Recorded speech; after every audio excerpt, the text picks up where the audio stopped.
উপলক্ষে এখানে বাজারটা বেশ জমে উঠেছে এবং এই বাজারের ক্রেতা এবং বিক্রেতা নিরাপত্তার স্বার্থে আমরা সকল ধরনের ব্যবস্থা নিয়েছি। বিশেষত জাল টাকা শনাক্তকরণ, মলম পার্টি থেকে করার জন্য বা ক্রেতা বিক্রেতার সুরক্ষার জন্য 24 ঘন্টা পুলিশের নজরদারি এবং নিশ্চিতভাবে ব্যবস্থা করা হয়েছে। বাজারের পরের থেকে মঙ্গলবার এবং বুধবার এবং ঈদের দিন সকল পর্যন্ত আমাদের বাজার চলমান থাকে, অব্যাহত থাকে। অর্থাৎ হাসিলের যে বিষয়টা এবং নিরাপত্তার যে বিষয়টা, হাসিলের বিষয়টা আমাদের বাগেরহাট জেলার ভিতরে আমি বলতে পারি সবচেয়ে কম হাসিল আমাদের চট্টগ্রাম। ক্রেতা এবং বিক্রেতা যথেষ্ট উৎফুল্ল মনে আপনারা আসতেছে, বেচা কিনা করতেছে, তারা চলে যাচ্ছে। ভাই মোংলা থেকে আসছি। কত দাম কেরম উঠছে? এখনো তো পার্টিপত্র আসেনি ভাই, আশা করি কেবল 8 প্রথমে তো। দাম কেরম চাচ্ছেন?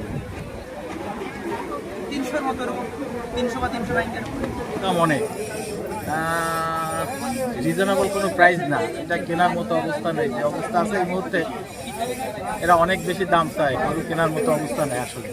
ছোটো গরু, মাঝারি গরু, বড় গরু সব রকমই দেখলাম, কিন্তু গরুতে অনেক দাম, গরু হিসাবে দাম বেশি, কেনার মতো অবস্থা নেই আর কি।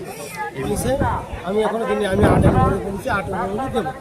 আর ওদের চাইছি 70, ওটা বলেছে 50, ওরা 60 হলে দেবো, বেশি দেবো না বলেছে।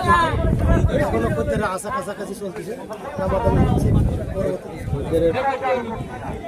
এটা বলছেন 90, আর আমি চাইছি 1.90, আর মিডিয়ামদের চাইছি 1,10,000। সাহেবের থেকে আসছি, বাজার ঘুরে যাচাই করে এই গরুটি 80,000 টাকায় কিনেছি। ছাড়িয়ে দেবো। এটা দাম করছে আপনার 105, 10 এরকম দাম করছে।